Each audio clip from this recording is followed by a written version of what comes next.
Assalamualaikum warahmatullahi wabarakatuh.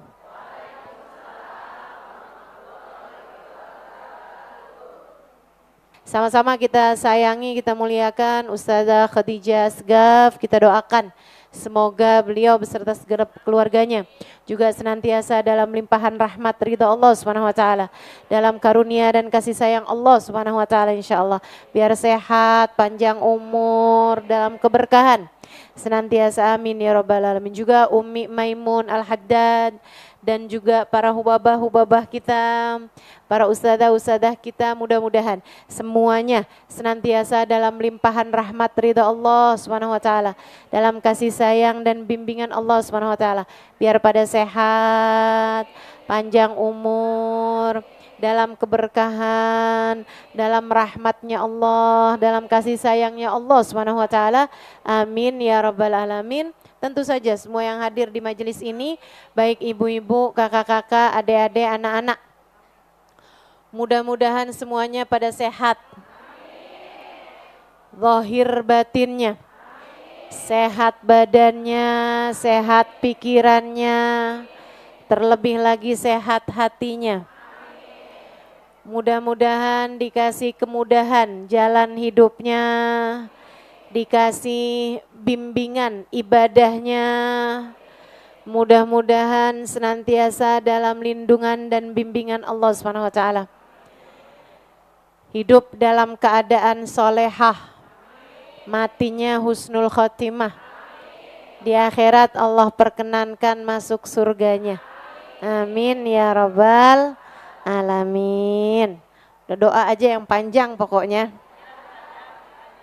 Ya, mudah-mudahan Allah kabulkan segenap doa-doa kita. Kita juga doakan yang sakit-sakit biar pada sehat. Ada putrinya sahabat saya, Ustazah Budur, Babud, putrinya yang sedang sakit, kita doakan semoga Allah SWT angkat penyakitnya.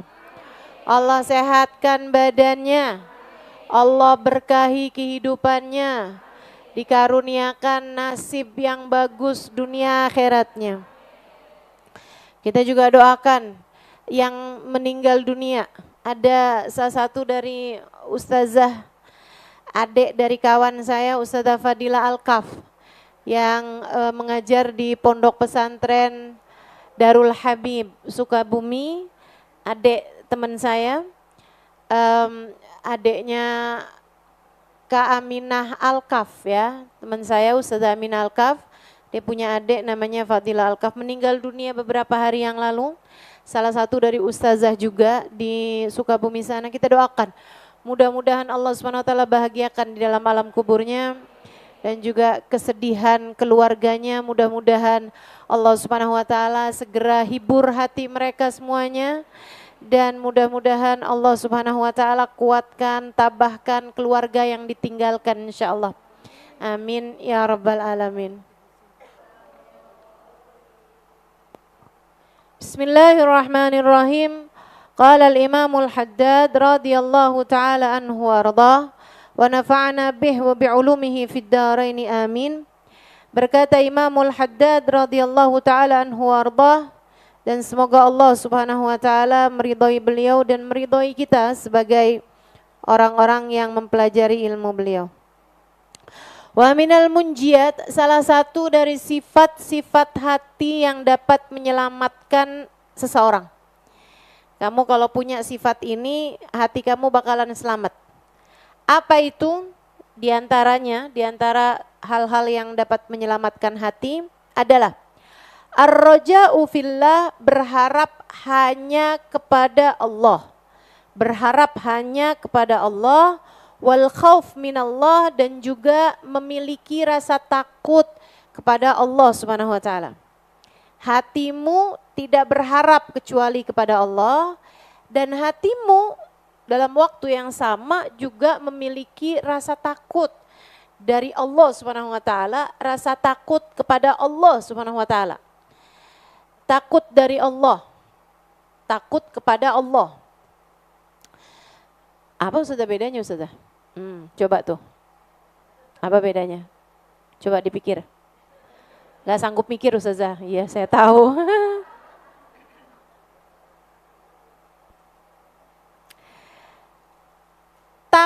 dari Allah itu kayak semacam kamu takut dari sesuatu yang berbahaya. Gitu ya, itu namanya takut dari. Ada juga takut kepada. Takut kepada itu takut orangnya marah sama kamu, takut seseorang itu, kamu takut aja sama dia gitu. Misalnya kamu takut sama orang tua kamu, itu takut dari apa takut kepada? Takut kepada. Tapi kalau misalnya kamu takut keracunan, kamu takut dari keracunan, bisa bedain? Nah sama Allah itu kita perlu dua-duanya. Kita takut kepada Allah Subhanahu wa taala sebagai zat yang maha agung, yang kalau murka dia bisa menghabisi kita, mencelakakan kita. Kita takut kepada Allah Subhanahu wa taala. Tapi kita juga takut dari Allah Subhanahu wa taala. Takut dari murkanya Allah.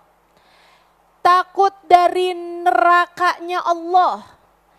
Takut dari siksanya Allah. Takut dari ancaman yang Allah Subhanahu wa taala berikan kepada kita. Kita takut dari hal-hal semua itu karena kita tahu itu adalah miliknya Allah Subhanahu wa taala. Khauf minallah. Kalau takut kepada Allah, khaufullah. Kalau takut dari Allah, khauf minallah. Khauf minallah. Gitu ya. Nah, makanya di sini sebut nih, ar-raja'u fillah, berharap hanya kepada Allah, dan juga wal khaufu minallah, memiliki rasa takut kepada takut dari Allah Subhanahu wa taala. Takut dari azabnya Allah, takut dari murkanya Allah dan seterusnya. War-raja' wal khauf minal maqamatis syarifah. Rasa hatimu berharap kepada Allah, berharap cintanya Allah, berharap ridhonya Allah, berharap dari surganya Allah, berharap dari kebahagiaan Allah SWT berikan kepada kita. Wal khauf, dan juga memiliki rasa takut kepada Allah SWT, takut dari Allah SWT, minal maqamatis syarifah, adalah merupakan salah satu dari derajat-derajat mulia di sisinya. Itu maqam, itu derajat. Ada orang hatinya enggak pernah ngarep sama orang. Harapannya cuma sama Allah, itu derajat. Itu kelas, teman-teman. Kelas tuh. Kalau ada orang hatinya nih enggak pernah ngarep dari orang. Dia enggak ngarep bahkan dari suaminya. Dia nggak ngarep dari orang tuanya. Dia nggak ngarep dari anak-anaknya. Dia nggak ngarep dari gurunya, dari muridnya. Misalnya kalau dia punya murid, dia nggak ngarep dari teman-temannya. Dia nggak ngarep. Dia nggak kepengen. Dia nggak ngarep, nggak punya harapan sama temennya. Mudah-mudahan nih teman saya nih ngutangin nih hari ini. Nggak ngarep dia. Bahkan dalam kondisi dia kekurangan, dia tetap nggak ngarep. Kalau dia dagang, dia nggak ngarep. Pembeli banyak nih hari ini. Dia nggak ngarep dari pembeli. Dia nggak ngarep. Dia nggak ngarep dari orang-orang membeli dagangannya. Enggak. Dia nggak punya pengharapan dari siapapun. Kalau dia seorang pegawai, dia nggak ngarep bahwa atasannya akan ngasih dia bonus misalnya. Nggak ada harapan. Tidak memiliki pengharapan kepada manusia. Itu punya rasa hati kayak begitu. Minal maqamat asyarifah. Itu kelas, teman-teman. Itu kelas. Itu derajat yang tinggi, derajat yang luhur.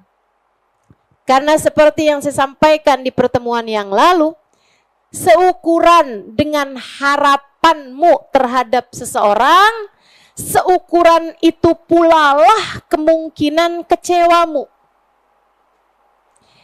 Kecewa itu ya segaris lurus, seimbang sama harapan, bukan seimbang sama kenyataan. Ini saya ajarin nih ilmunya nih, ilmu hidup nih teman-teman. Ilmu yang kayak beginian nih, yang mesti kamu tuntut, mesti kamu cari minal lahdi ilal lahdi. Dari buayan sampai liang lahat. Yang enggak ada lulusnya tuh ilmu kayak beginian nih. Ilmu kehidupan. Ilmu kehidupan. Teman-teman saya sekalian, kamu kalau pelajarin ilmu matematika, ada ujungnya. Kamu kalau pelajari ilmu kedokteran, ada ujungnya, ada garis finishnya. Kamu kalau pelajarin ilmu perbintangan, ada ujungnya. Kamu pelajari ilmu sihir, ada ujungnya. Kamu pelajari ilmu pelet, misalnya gitu, ada ujungnya. Ada kualitas yang membuat kamu itu ada tahapan, tingkatan yang membuat kamu itu layak disebut dengan istilah pakar. Begitu kan ya? Profesor, gitu. Tapi ilmu yang kayak beginian nih enggak ada, teman-teman. Kita harus belajar barengan sama kehidupan. Jalan terus, jatuh lagi, belajar jalan lagi. Periksa lagi hidup kita. Oh, ini dia nih yang salah, belajar lagi. Kan begitu? Ini ilmu yang kayak begini nih, ilmu ngaca, teman-teman. Nggak ada ceritanya kita udah selesai nih, saya ngaca nih, udah nih. Jadi besok-besok nggak perlu ngaca lagi, ada yang begitu? Udah lulus nih saya urusan ngaca nih, besok nggak pengen ngaca lagi. Nggak ada ceritanya. Setiap hari kamu perlu berkaca untuk kamu memperbaiki diri kamu. Sedikit.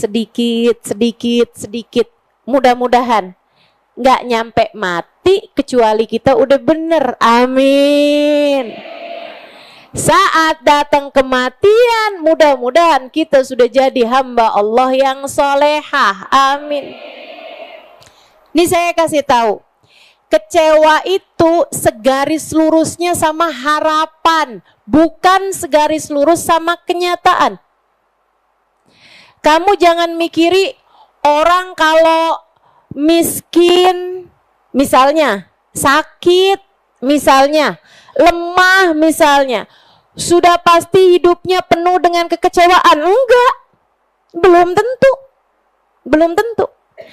Bukan berarti kamu lihat orang yang misalnya hidupnya dia kaya, dia sehat, dia cantik, berarti hidupnya tidak pernah kecewa. Enggak gitu, teman-teman. Coba kamu ngaca.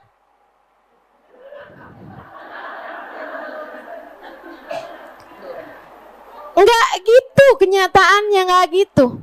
Gitu kan? Enggak gitu.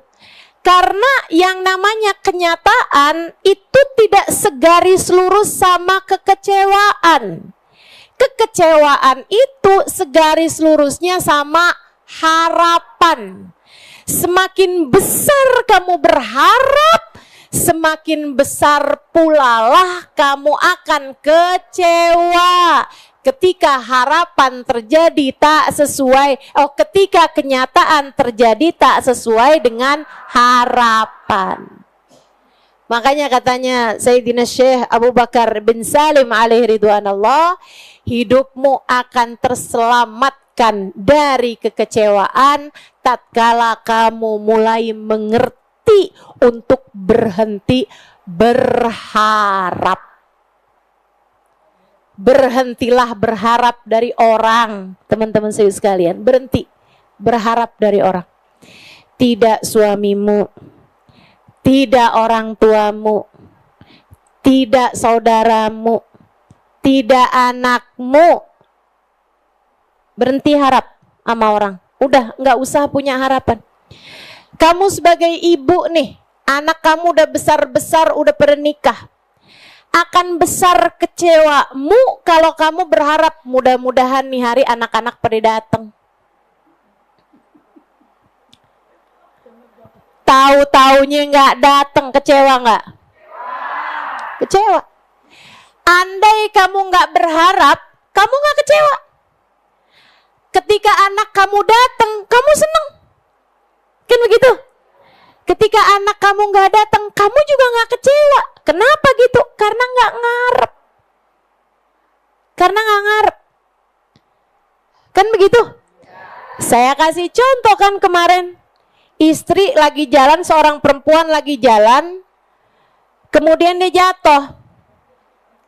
Kalau dia lagi jalannya nggak sama suaminya, dia waktu jatuh malu doang. Kecewa enggak. Tapi ketika dia jalannya sama suaminya nggak nolongin dia,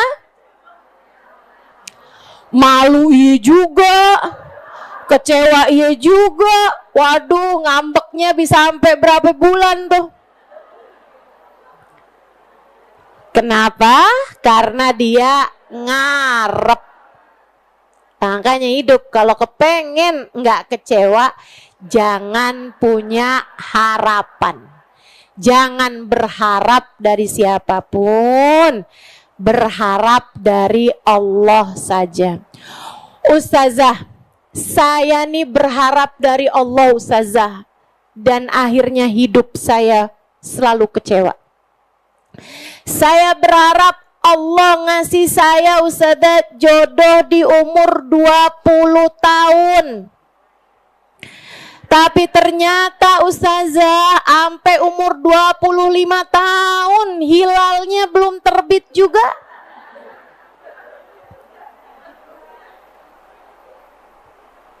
Saya kecewa. Ada yang nyaut bener katanya. Pengalaman hidupmu bagaimana nih? Habis itu saya nikah Ustazah. Saya berharap Allah ngasih saya jodoh itu Ustazah yang pinter, yang kaya, yang setia. Pinter kayaknya nggak masuk kok ya. Nggak ya, nggak perlu ya. Saya berharap suami saya tuh kaya, setia, soleh Ustazah.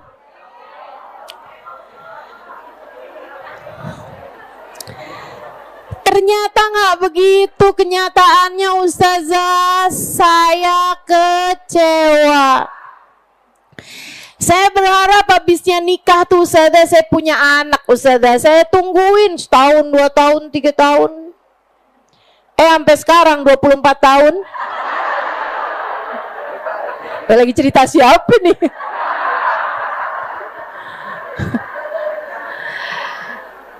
Ternyata nggak ada anak juga Ustazah. Saya kecewa Ustazah. Saya tahu Ustazah nggak ada yang bisa ngasih kecuali Allah. Saya berharap dari Allah dan saya kecewa. Ini pertanyaanmu kan? Nah saya kasih tahu nih jawabannya. Emang paling enak tuh jadi murid. Nggak perlu mikir. Pertanyaan dijawab semua gitu kan. Yang repot yang jadi gurunya. Kerjaannya mikir mulu. Ini sampai tensi nggak turun-turun.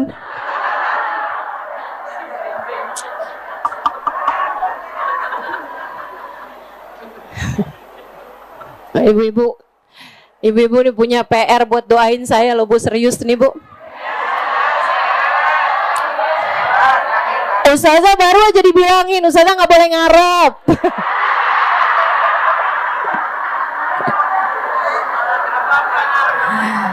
Diomongin juga ya. Masya Allah. Teman-teman sekalian saya muliakan, saya berharap dari Allah Ustazah dan saya berulang kali kecewa. Saya kasih tahu, yang mengecewakan kamu tuh bukan Allah. Kamu dikecewakan oleh harapan-harapanmu sendiri. Karena Allah tuh gak ngasih sesuai dengan harapanmu. Allah itu ngasih sesuai dengan keperluanmu. Dan Allah yang tahu. Makanya sering saya bilang, kalau kamu gak dikasih, barangkali karena Allah tahu kamu sebenarnya gak perlu. Saya kasih tahu jawabannya. Kamu tuh gak dikecewain sama Allah. Allah gak pernah mengecewakan kamu. Allah itu ngasih keperluan kamu. Kamu aja yang mikir bahwa kamu perlu itu, padahal enggak.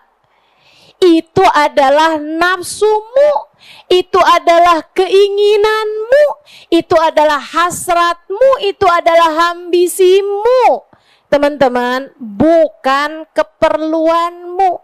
Itu hanya maumu, bukan perlumu. Kita seringkali nggak ngerti cara ngebedain mana perlu, mana mau. Kamu dalam hidup perlu makan. Itu namanya perlu.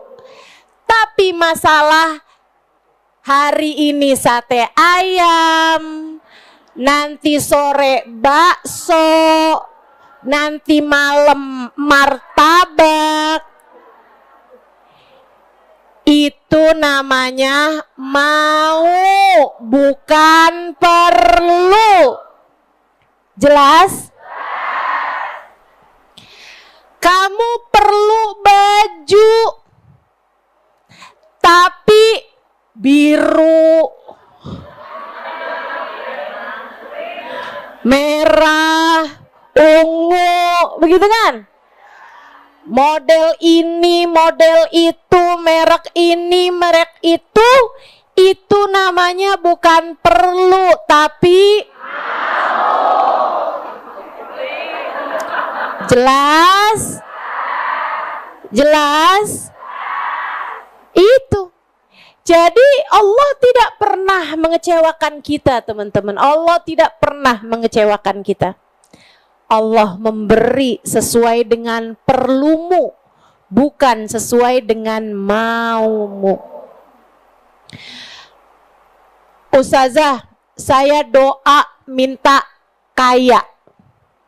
Tuh, ayo. Mau apa perlu itu? Mau. Mau. Ustazah, saya doa minta sehat. Itu perlu apa mau? Itu mau kita. Karena terkadang sakit itu adalah apa yang kamu perlukan. Kadang-kadang kita perlu sakit, teman-teman. Betul nggak? Kamu nggak tahu nikmatnya sehat kalau sebelumnya kamu nggak dikasih sakit. Saya kalau nggak dikasih sakit beberapa tahun lalu, saya nggak tahu perlunya menjaga kesehatan. Saya nggak tahu perlunya menjaga tulang. Saya nggak ngerti. Tapi ketika habis dikasih sakit, oh baru saya paham. Baiklah kalau gitu. Saya perlu olahraga. Saya perlu jaga makan. Kan begitu. Saya perlu untuk memperbaiki pola hidup gitu. Sebagai bagian dari rasa syukur kita kepada nikmat yang Allah SWT telah berikan kepada kita. Bagian dari itu semuanya gitu. Jadi sehat itu perlu apa mau? Mau. Kita mau sehat. Kan begitu? Tetap juga nih ibu-ibu perlu, pokoknya perlu ustazah. Maksa ya. Nah, itu kemauan kita. Jadi sesekali kan Allah boleh dong ngasih kita sakit. Iya. Jadi Allah itu memberi kita apa yang kita perlu. Bukan apa yang kita mau. Aku Aku berdoa minta agar bungaku tumbuh. Allah tidak menumbuhkan bunga. Allah malah menurunkan hujan. Dengan petir yang menyambar dan suara gemuruh geledek. Jadi nggak enak gini ya bahasanya.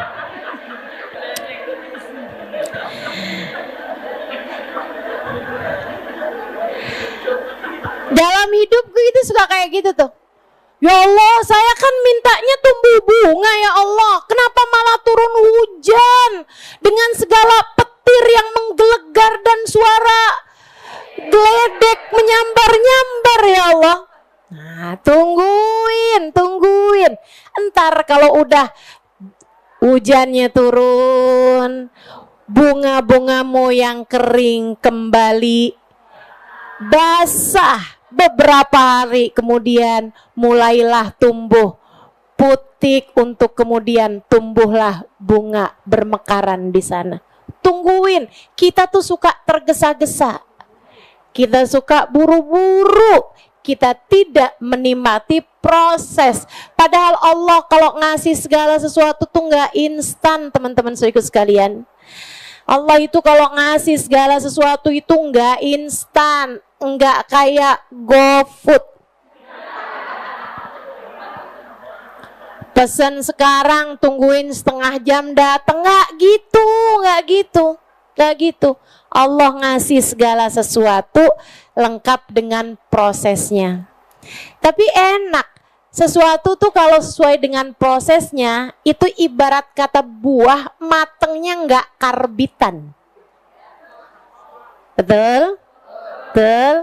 Kayak gitu. Makanya saya teman-teman saudaraku sekalian, itu nggak terlalu suka kalau ada orang, saya ustazah sekali hadir ngaji sama ustazah, saya langsung hijrah.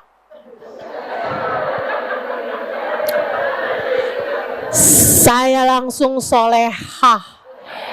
Malamnya saya langsung tahajud. Berjam-jam ustazah. Wah, saya langsung jadi baik ustazah. Saya malah curiga nih ngaji yang mana nih dia nih. Enggak kayak gitu teman-teman sekalian. Enggak kayak gitu. Hidayah Allah itu gerimis. Gerimis tuh ya, seringkali itu datang halus banget. Kita tuh nggak sadar, tahu-tahu kebasahan gitu. Tahu-tahu adem, tahu-tahu enak gitu kan.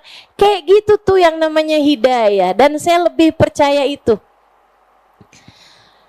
Ngaji pelan-pelan, belajarnya pelan-pelan.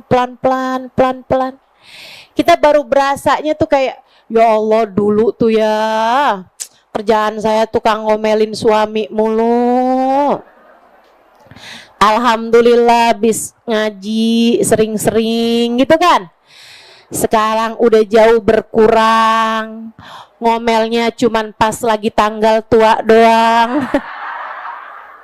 Masih tetap ada ngomelnya juga. Itu yang namanya gerimis hidayah tuh kayak begitu tuh. Insya Allah. Jadi sekali lagi kita tidak dikecewakan oleh Allah Subhanahu wa taala. Allah tidak pernah mengecewakan kita. Kita selama ini hanya dikecewakan oleh harapan, angan-angan kita sendiri. Harapan dan angan-angan kita sendiri. Karena Allah tidak memberi apa yang kita mau. Allah memberi apa yang kita perlu. Jadi kalau nggak dikasih, ya emang Allah tahu kamu tidak seperlu itu. Ustazah, saya sampai sekarang belum dapat jodoh. Nah, Allah tahu kamu tidak seperlu itu.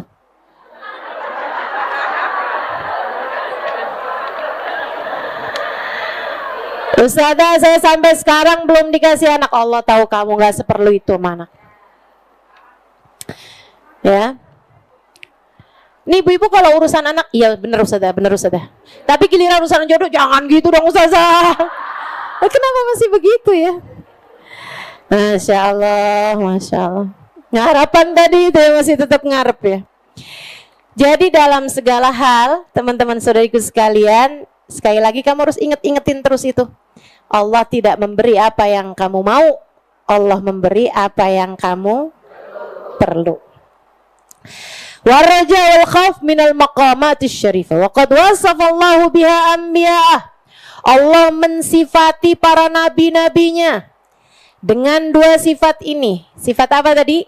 Ar-raja minallah, hanya berharap dari Allah, dan juga wal khauf minallah, memiliki rasa takut dari Allah. Wal mursalin.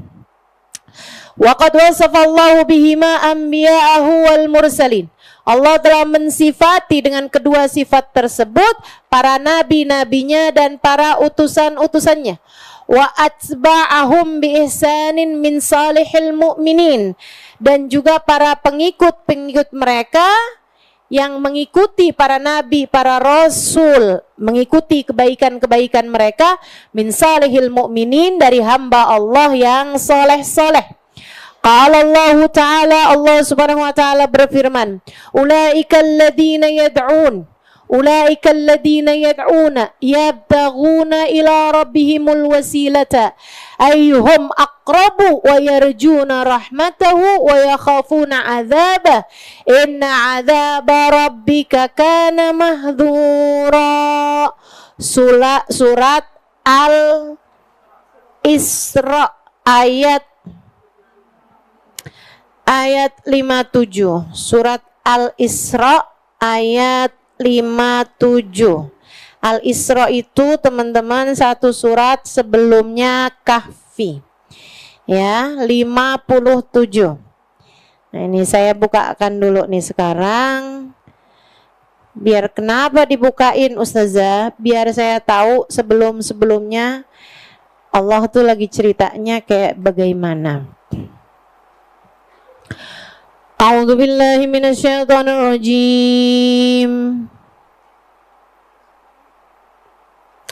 Wa rabbuka 'ala man fis samawati wal ard. Wa laqad faddalna ba'dhan nabiyyina 'ala ba'd wa atayna Dawuda zabura. Qul ud'u alladhina za'amtum min dunihi fala yamlikuna kashfa ad-durri 'ankum wala tahwila. Ulaika alladhina yad'una yabtaghuna ila rabbihimul wasilata ayyuhum aqrabu wa yarjuna rahmatahu wa yakhafuna 'adzabah inna 'adzaba rabbika kana mahdhura. Kata Allah Subhanahu wa Ta'ala, wa rabbuka 'alamu man fis samawati wal ard. Allah tahu siapa yang ada di langit, Allah tahu siapa yang ada di bumi. Kamu ada di langit atau di bumi? Mudah-mudahan hatinya di langit.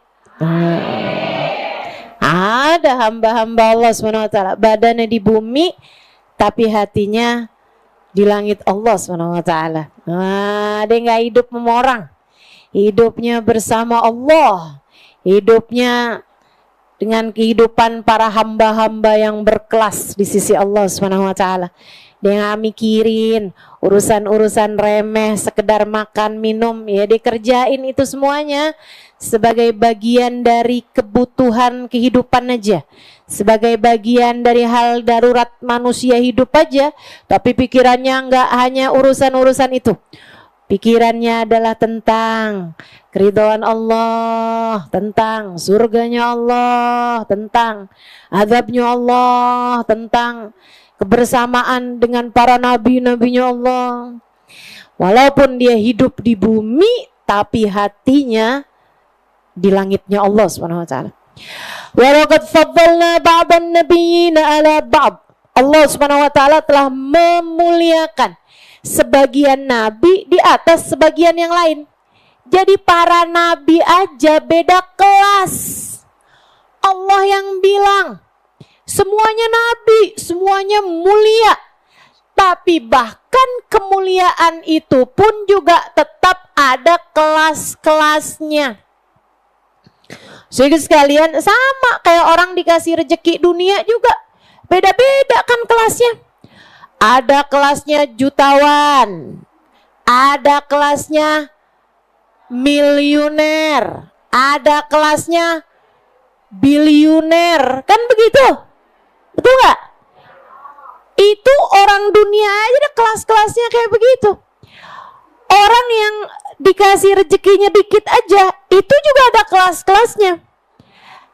Ada beda antara kelasnya orang fakir sama kelasnya orang miskin. Dibedain.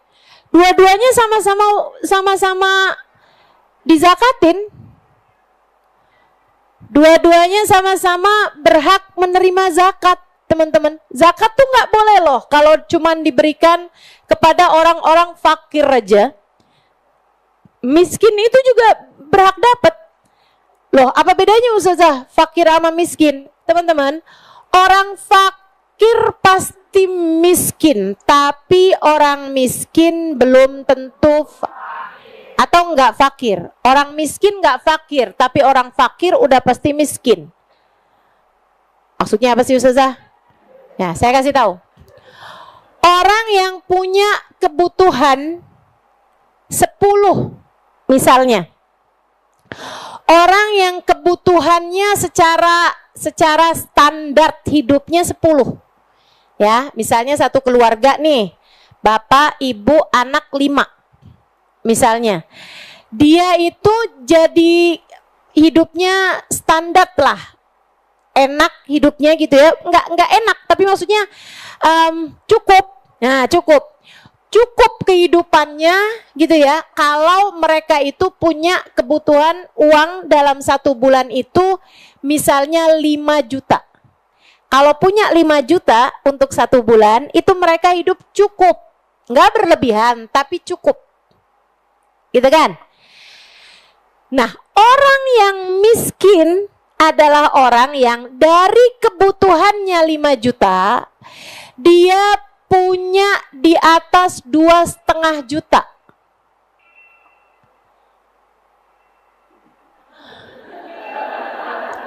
Iklan.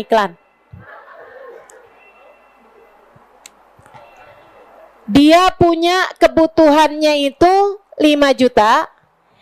Dia punyanya 2,5 juta ke atas. Jadi setengah dari itu. Misalnya pemasukannya, gajiannya ya dari bapaknya tuh dia punya gaji 3 juta. Ya. Ya jadinya kan harus berhemat tuh. Gitu kan? Jadinya harus ada yang dikurang-kurangin gitu. Yang mestinya makan sehari 3 kali jadinya 2 kali aja. Yang mestinya belanja setiap 3 hari sekali ya 4-5 hari baru belanja lagi gitu. Itu kan namanya dihemat-hematin tuh, dicukup-cukupin. Nggak cukup, tapi dicukup-cukupin. Itu namanya orang miskin. Adalah orang yang dari kebutuhan 5 juta, dia nggak punya segitu, tapi dia punyanya di atas 2,5 juta. Punya setengah, lebih dari setengah apa yang menjadi kebutuhannya. Itu namanya orang miskin. Kalau orang fakir gimana Ustazah? Kalau fuqara itu adalah orang yang dari kebutuhannya 5 juta, dia punyanya 0 sampai 2,5 juta. Dia pemasukannya sebulan cuma 1 juta. Dia pemasukannya sebulan cuma 1,5 juta. Ya. Itu namanya orang-orang fakir. Atau bahkan dia nggak punya pemasukan sama sekali. Itu namanya orang-orang fakir, gitu kan? Yang akhirnya kan nggak mungkin orang nggak punya kebutuhan.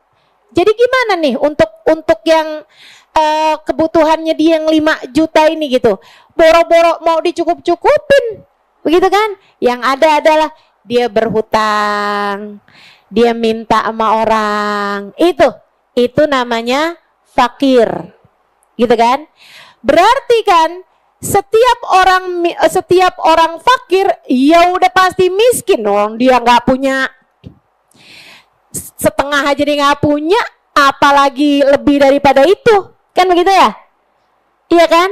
Tapi nggak semua orang miskin adalah orang fakir.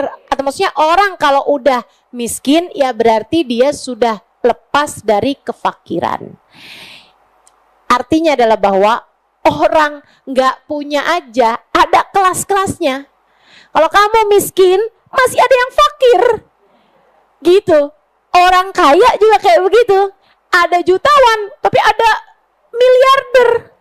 Di atasnya miliarder ada lagi bilioner. Di atasnya bilionernya ada lagi nih, yang biasa disebut dengan istilah konglomerat. Orang-orang kalangan elit-elit dunia itu ada gitu. Teman-teman saudaraku sekalian, yang duitnya 7 turunan 9 tanjakan gak habis tuh ada gitu. Kakek saya adalah orang kaya yang uangnya nggak habis, buat yang uangnya cukup untuk 7 turunan. Bahwa kamu miskin karena saya turunan ke-8. Udah habis ternyata di orang tua. Ya Allah, ya Allah. Dan gitu ya. Nah, orang-orang mulia dalam urusan agama itu namanya para nabi. Orang mulia nih. Itu kan tadi kita udah bahas nih orang dunia, ya kan? Urusan rezeki dunia. Nah, sekarang urusan rezeki agama dalam hal kedekatan dengan Allah Subhanahu wa taala itu juga darajat. Yang paling tingginya adalah para rasul. Yang paling tinggi, orang-orang di garis terdepan dalam urusan kedekatan dengan Allah Subhanahu wa taala, dalam urusan dicinta sama Allah Subhanahu wa taala, itu ada derajat-derajatnya teman-teman sekalian, yaitu para rasul. Nah, segitunya para rasul ya, banyak. Berapa banyak Ustazah? Kabarnya ada 313 rasul. Ustazah bukan 25, itu yang namanya wajib diketahui. Yang namanya wajib kamu tahu ada 25. Tapi jumlah rasul tuh dalam riwayat salah satu hadis mengatakan bahwa jumlah mereka ada 313 rasul. Ya.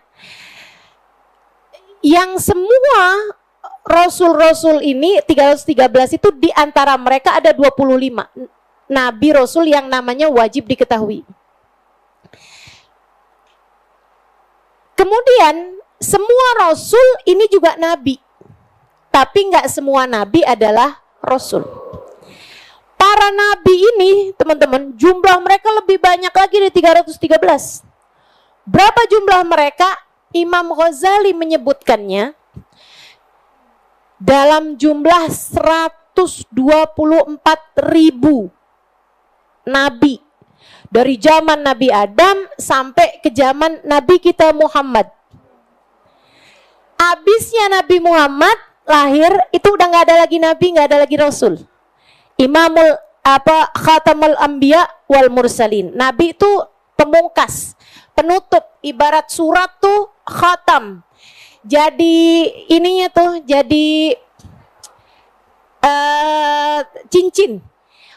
Zaman dulu tuh raja-raja kalau habis kirim surat, di akhir suratnya itu mereka akan tempelkan cincin mereka, ya.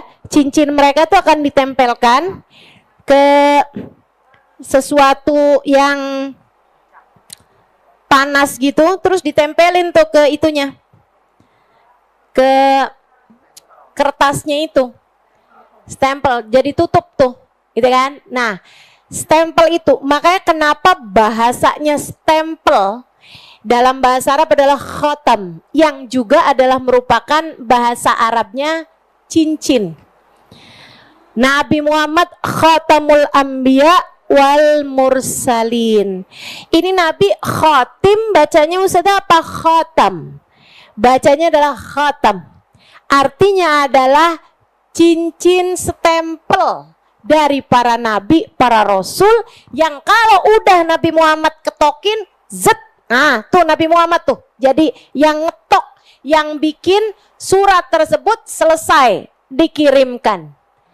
Itu nabi, pemungkas, akhir, stempel, bagian paling akhir dari risalah yang Allah SWT berikan kepada para hamba-hambanya di atas muka bumi ini. Akhirnya tuh Nabi Muhammad. Jadi abisnya Nabi Muhammad nggak ada nabi, nggak ada rasul. Mau kamu kagumnya sama orang kayak gimana pun, orang itu nggak mungkin jadi nabi, nggak mungkin jadi rasul. Mau orang sepinter apapun, dia adalah orang yang tersesat ketika dia mengatakan bahwa dia adalah seorang nabi. Mau pinternya kayak gimana orang itu, apalagi cuman sekedar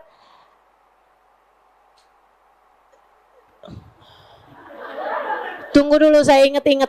Ada orang ngaku jadi nabi, tapi dia adalah guru olahraga. Tahu nggak? Ahmad Musodek. Sekarang saya inget namanya. Dia ngaku jadi nabi, teman-teman. Tahu-taunya di sidang ditangkap sama polisi, terus dia minum Pocari Sweat.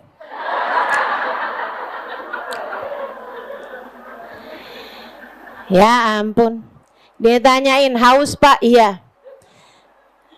Bapak mau disiapkan apa Pak? Pocari Sweat. Nabinya kurang ion.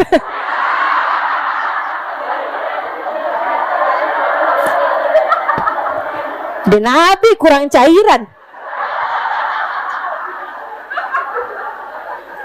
Koplak aja dah dunia ini. Bener-bener ada-ada aja. Ada lagi tuh nabi, ada orang lagi. Emang ada lagi orang dari Tegal.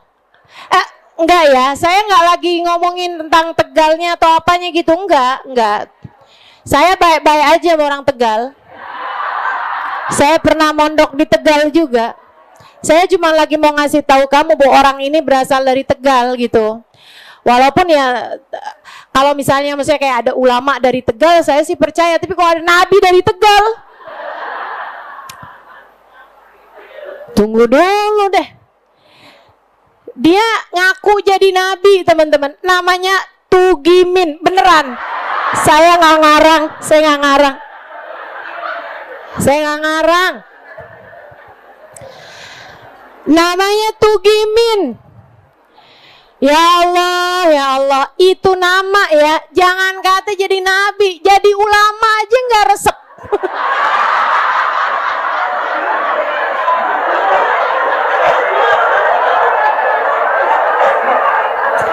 Betul nggak? Nggak usah jadi nabi gitu ya. Jadi ustadz gitu, rada yang akan diisi oleh Ustadz Tugimin kayak gimana gitu.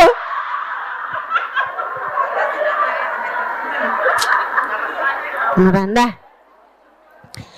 Ya Allah. Kalau nama saya udah cocok kan jadi ustazah.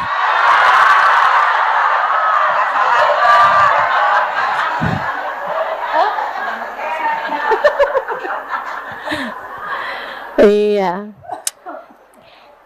Jadi itu ya para nabi. Nabi Muhammad ada itu udah habis nih. Para nabi udah habis dengan lahirnya Nabi kita Muhammad sallallahu alaihi wasallam. Nah, dari zamannya Nabi Adam ke Nabi Muhammad tuh banyak banget nabi-nabinya Allah. Ustazah, kenapa malah di zamannya Nabi Muhammad segini lamanya, segini banyaknya orang, Allah tuh cuman mencukupkan Nabi Muhammad aja gitu Ustazah?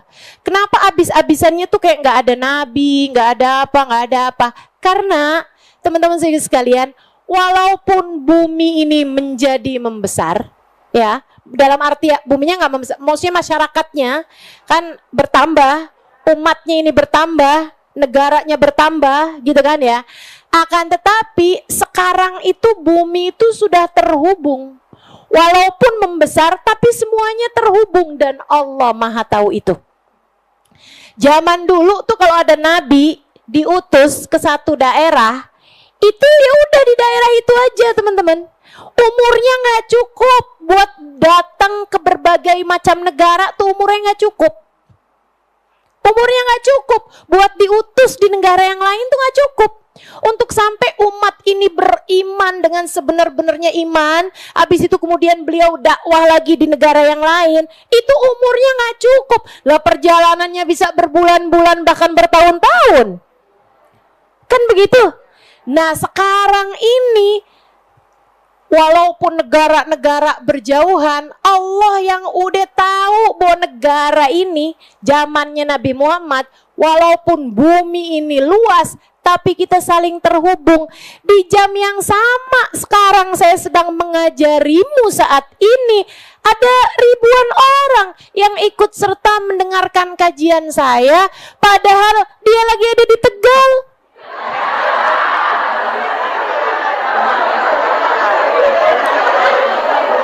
Dia lagi ada di Madura, dia lagi ada di Kalimantan, dia lagi ada di Sulawesi, iya kan?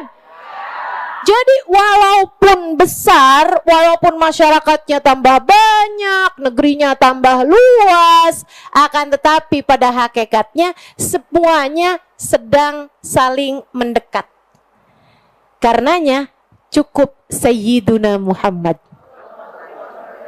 Udah jadi cahaya untuk sepanjang zaman, jadi cahaya untuk sampai akhir kehidupan. Mudah-mudahan Allah jadikan kita bisa dekat dengan Sayyiduna Muhammad. Para nabi-nabinya Allah Subhanahu wa taala. Kata Allah Subhanahu wa taala, "Wa laqad faddalna ba'dan nabiyyina 'ala ba'd." Allah Subhanahu wa taala mengutamakan sebagian nabi di atas sebagian yang lain. Jadi nabi-nabi aja nggak sama tingkatannya, teman-teman. Ada nabi yang nggak punya umat. Ada nabi yang punya umat. Nabi dan Rasul punya umat. Umatnya ada yang 10, ada yang belasan, ada yang puluhan, ada yang ratusan. Umatnya ada yang ribuan, ada yang puluhan ribu umat. Kan begitu? Sampai kepada Sayyiduna Muhammad. Umatnya miliaran. Dari sejak zamannya Nabi Muhammad sampai akhir kehidupan. Nah, maka ada tingkatan-tingkatannya masing-masing. Para nabi yang satu lebih mulia daripada yang lain. Di antara para nabi-nabi ini yang paling mulia di antara mereka adalah nabi dan rasul. 313 orang ini lebih mulia daripada sisa dari 124.000 lainnya. 313 orang ini yang lebih mulia di antara, yang paling mulia di antara mereka adalah 25 nabi rasul yang kita wajib tahu nama-namanya. 25 nabi dan rasul ini pun gak sama, derajatnya gak sama. Ada yang satu lebih daripada yang lain. Nah, yang paling mulia di antara 25 nabi rasul ini ada 5 orang nabi rasul yang mereka dapat julukan ulul azmi. Nabi Nuh, Nabi Ibrahim, Nabi Musa, Nabi Isa, Nabi Muhammad. Ini saya menyebutkannya sesuai dengan urutan kenabian, bukan urutan kemuliaan. Kalau dilihatnya dari urutan kemuliaan, maka yang paling atas Sayyiduna Muhammad. Habisnya Nabi Muhammad, turun bawahnya lagi Nabi Allah Ibrahim. Turun bawahnya Nabi Allah Ibrahim Sayyiduna Musa. Turun di bawahnya Sayyiduna Musa Sayyidina Isa. Turun di bawahnya Sayyidina Isa Sayyidina Nuh alaihissalam. Jadi Nabi Nuh paling mulia di antara 25 nabi rasul. Tapi di atasnya Nabi Nuh ada Nabi Isa. Di atasnya Nabi Isa ada Nabi Musa. Di atasnya Nabi Musa masih ada Nabi Allah Ibrahim. Di atasnya Nabi Allah Ibrahim ada Sayyiduna Muhammad sallallahu alaihi wa ala alihi wa sahbihi wasallam. Wa ataina Dawuda Zabura, dan kami berikan Nabi Dawud kitab suci namanya kitab Zabur. Kok yang disebut Nabi Dawud? Karena kitab Zabur itu berisi puisi-puisi, berisi kalimat-kalimat kebijaksanaan. Makanya sering kayak dibahasakan Allah sebagai sebuah keindahan. Wa ataina Dawuda Zabur. Nabi Dawud itu selain diberikan kitab sucinya tuh berupa Zabur yang bahasanya tuh indah, lebih ke itu tadi ya, sesuatu yang puitis, sastra, yang kalimat-kalimat kebijaksanaan gitu. Nah, Nabi Dawud pula dikaruniai suara yang sangat indah. Kabarnya nih, Nabi Dawud tuh sering baca Zabur di tengah hutan. Yang kalau Nabi Dawud itu lagi bersuara bacain Zabur, itu mendadak hutannya langsung sepi. Semuanya mendengarkan suara Nabi Dawud dengan sangat terpesona. Mereka terpesona dengan keindahan suaranya Nabi Dawud alaihi salam, sampai membuat burung-burung yang berkicau berhenti dari kicauannya karena minder sama suara indahnya Nabi Dawud. Mudah-mudahan kapan waktu Allah perdengarkan kepada kita suara indahnya Nabi Dawud. Perlu nih kita doa nih Ustazah? Perlu apa mau nih Ustazah kita doa nih? Menurut saya perlu. Kenapa? Nah, saya kasih tahu. Kamu nih kan nggak ngerti nih mana keperluan mana kemauan. Saya merasa perlu doa kayak begitu. Sesudah saya tahu bahwasanya orang kalau ada di surga nanti Nabi Dawud bakalan baca Al-Quran. Itu salah satu dari hiburan surga, teman-teman, adalah Nabi Dawud akan membaca Al-Quran. Indah suaranya. Gimana? Kamu mau apa kamu perlu? Kita perlu buat masuk surga, bukan? Makanya kita perlu, ya Allah perdengarkan kepada kami suaranya Nabi Dawud ketika membacakan salah satu dari surat Al-Quran, sedangkan kami berada di surgamu ya Allah, dan Engkau ridho kepada kami. Amin ya Rabbal. Qul ud'ul ladzina za'amtum min dunihi fala yamlikuna kashfa durri ankum wala tahwila. Katakanlah wahai Muhammad, panggillah mereka yang kamu anggap sebagai Tuhan selain Allah. Mereka tidak akan kuasa untuk menghilangkan sedikit pun bahaya darimu dan tidak pula mampu mengubahnya. Ini kan pada banyak nih orang-orang yang merasa bahwa fulan punya kekuasaan, Faltan punya kekuasaan. Waduh, kalau dia marah sama saya, bagaimana cara saya makan? Oh, suami saya ini harus saya jaga nih, jangan sampai dia begini begitu.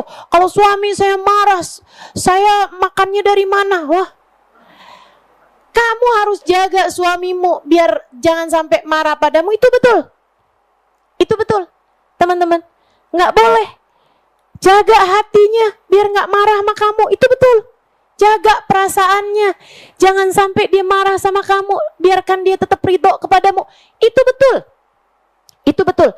Tapi bahwa alasannya, kalau suami saya marah dari mana saya bisa makan, itu salah. Karena yang ngasih makan sama kamu selama ini bukan suamimu, tapi Allah. Hati-hati. Tempatkan semua sesuai dengan porsi. Jangan sampai ada sesiapapun memerankan posisi Tuhan dalam hidupmu itu. Karena seukuran dengan itu, maka kamu akan menjadi berharap sama orang tersebut. Kalau kamu udah menempatkan suamimu sebagai sang pemberi rejeki, nanti gede pengharapanmu kepadanya. Kalau besar pengharapanmu kepadanya, maka besar pula lah rasa yang bernama. Udah ngerti sekarang? Udah ngerti sekarang? anak saya nih harus saya sekolahkan dengan benar. Biar nanti kalau anak saya sekolah dengan benar, dia dapat gelar, dia dapat pekerjaan yang bagus. Biar nanti di masa tua saya, anak saya yang akan ngurusin saya. Nah itu salah. Kalau misalnya kamu, anak saya harus saya sekolahkan, biar dia nantinya bisa punya pemikiran yang bagus. Siapa tahu nantinya dia bisa punya kehidupan yang bermanfaat, sehingga kehidupan di dunianya menjadi lebih mudah. Itu benar, teman-teman saudara sekalian, itu benar. Iya kan? Orang kalau kepengen hidupnya mudah di dunia ini, ya memang caranya dengan ilmu. Man arada dunya fa'alaihi bil ilm. Siapa yang kepengen dunianya mudah, maka dia harus cari ilmunya. Saudara sekalian, tapi bahwa kalau nanti nih kalau anak saya punya uang banyak, kalau anak saya pekerjaannya bagus, nanti dia yang akan ngurusin saya, nanti dia yang akan ngasih makan saya di masa tua saya. Saya kalau nggak ada dia susah hidup saya. Itu pemikiran yang keliru. Salah kamu. Kamu sudah ada bahkan sebelum anakmu ada. Kamu sampai segini gedenya bahkan sebelum anak kamu ada, teman-teman. Anakmu nggak ngasih kamu makan, sebagaimana kamu juga nggak ngasih makan sama anak kamu. Urusan ngasih makan, ngasih rezeki itu adalah perannya Allah. Jangan sampai kamu biarkan sesiapapun menjalankan peran Tuhan dalam dirimu. Ingat ucapan saya, jangan sampai kamu membiarkan siapapun kamu posisikan untuk memerankan fungsinya Tuhan, perannya Tuhan dalam kehidupanmu itu. Dia bisa nyusahin hidup saya, nggak ada. Dianya nggak bisa huruf kecil. Yang bisa menyusahkan hidupmu hanya dia dengan huruf besar. Namanya Allah Subhanahu wa ta'ala. Dia bisa membahagiakan hidup saya. Nggak bisa kalau D-nya kecil, nggak bisa. Dia kecil ini nggak bisa cukup untuk membahagiakan hidupmu. Hidupmu ini kebahagiaannya hanya bergantung dengan dia dengan D besar. Namanya Allah. Nggak bisa Dodi, Dedi, nggak bisa. Apalagi sekedar duit, nggak bisa. D-nya nggak bisa kecil, ya. D-nya itu harus dia dengan D besar. Namanya Wallah alladzi la ilaha illa huwa. Setiap kali kamu perankan siapapun dalam perannya Allah, maka bersiap-siaplah hidupmu akan kecewa. Gak bisa. Kebahagiaan saya bergantung sama dia. Enggak ada. Jangan menempatkan siapapun dalam peran-peran Tuhan dalam dirimu itu. Makanya sama Allah dibilangin, "Qul alladziina za'amtum min dunihi fala yamlikuna kashfad durri ankum wala tahwila." Bilang dah sama umatmu tuh, wahai Nabi Muhammad. Sama orang-orang tuh bilang, "Silakan panggil Tuhan-Tuhan kalian." Panggil Tuhan-Tuhan kalian. Tuhan-Tuhan itu T-nya besar apa kecil tuh?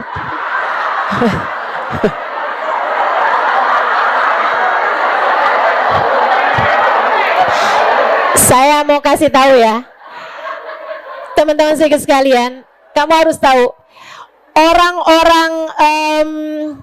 orang-orang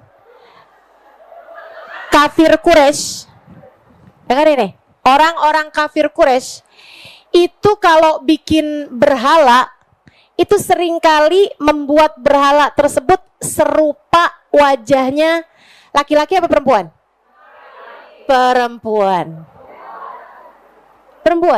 Selalu mereka tuh kok bikin berhala-berhala seringkali itu dengan raut perempuan, rambut panjang gitu. Mereka bikin berhala-berhala itu. Makanya namanya itu Lata, Uzza. Lata, Uzza, Manat. Itu selalu aja pakai tak marbutoh gitu. Perempuan mereka itu seringnya. Ini yang disembah sama mereka. Ngapain tuh kan? Qulidul ladina zamtum. Jadi T-nya T kecil apa T besar?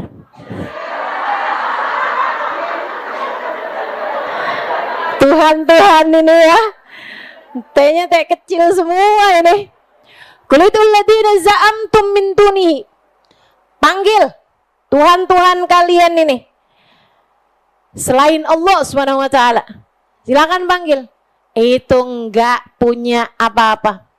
Enggak bisa menguasai, enggak bisa menyingkap bahaya, enggak bisa ngangkat bahaya, enggak pula mengubah keadaan. Enggak bisa bahkan ngadepin nyamuk sehingga terbebas dari sakit malaria, enggak bisa. Enggak bisa bahkan menyelamatkan mereka dari nyamuk sehingga selamat dari DBD, nggak bisa tuh, nggak bisa. Tuhannya nggak bisa ngadepin apa-apa. Ulaika alladziina yad'una yabtaghuna ila rabbihimul wasilah ayyuhum aqrabu wa yarjuna rahmatahu wa yakhafuna 'adzabah. Inna 'adzaba rabbika kana mahdhura.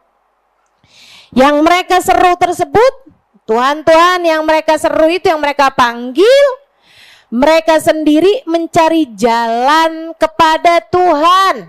Siapa di antara mereka yang dekat kepada Allah? Mereka nih yang pada dipanggil-panggilin nih, buat katanya orang pinter, katanya bisa begini, bisa begitu. Itu mereka sendiri nyari-nyari wasilah, mendekati orang-orang yang dekat sama Allah Subhanahu wa taala. Yang memang benar-benar dekat sama Allah Subhanahu wa taala. Nah, orang yang dekat sama Allah itu punya ciri-ciri. Siapa? Yarjuna rahmatahu wa yakhafuna 'adzabah. Orang yang dekat sama Allah, mereka adalah orang-orang yang yarjuna rahmatahu, tidak berharap selain rahmatnya Allah. Wa yakhafuna 'adzabah, yang mereka takutkan hanya satu, yaitu azabnya Allah. Mereka takut sama Allah, mereka ngeri sama azabnya Allah Subhanahu wa taala. Subhanallah, mereka ini nyari wasilahnya ke sana-sana. Dan subhanallah teman-teman, subhanallah. Saya kan banyak keliling-keliling kemana-mana. Saya kan banyak bepergian nih. Itu ketika saya pergi ke berbagai macam negara, makom dari para wali, makom dari para nabi, itu dijadikan sebagai wasilah, bahkan bukan hanya oleh orang Islam. Dijadikan sebagai perantara untuk berdoa, bukan hanya sama orang Islam. Bukan cuman sama orang Islam. Makomnya Nabi, makomnya wali, teman-teman. Alhamdulillahnya sih kalau makomnya Nabi Muhammad memang tidak bisa didatangi kecuali oleh umat Islam. Alhamdulillah. Tapi makomnya nabi-nabi yang lain itu didatangi bahkan sama orang-orang yang bahkan nggak nyembah Allah, yang bahkan nggak nyembah Allah. Saya datang ke makamnya Habib Nuh di Singapura. Teman-teman saya sekalian, satu hari saya liatin, ini yang ziarah kenapa banyak orang enggak pada pakai kerudung ya? mukanya kayak ya ada oriental gitu kan, muka-muka Cina-Cina gitu. Saya tanya sama temen saya bilang itu boleh tuh nggak pada pakai kerudungan gitu kan di makamnya Habib Nuh. Dia bilang iya Ustazah, itu yang ziarah ke makamnya Habib Nuh bukan hanya orang Islam, tapi memang orang-orang Cina yang bukan beragama Islam ya. Karena nggak semua Cina itu nggak Islam, ada juga kan yang Cina-Cina Muslim. Tapi itu orang-orang Cina yang nggak beragama Islam pun juga banyak yang berziarah ke sana. Karena mereka merasakan bahwa doa di makam Habib Nuh adalah merupakan doa yang mustajab. Jadi mereka kalau ada urusan-urusan, ada hajat-hajat, mereka datang ke makamnya Habib Nuh. Mereka jadikan Habib Nuh sebagai perantara mereka kepada Tuhan, sebagai wasilah mereka kepada Tuhan. Teman-teman sekalian, ya ternyata walinya Allah juga yang jadi wasilah di atas muka bumi ini. Subhanallah. Teman-teman sekalian saya muliakan, saya pergi ke sebuah kota namanya Salalah di Oman.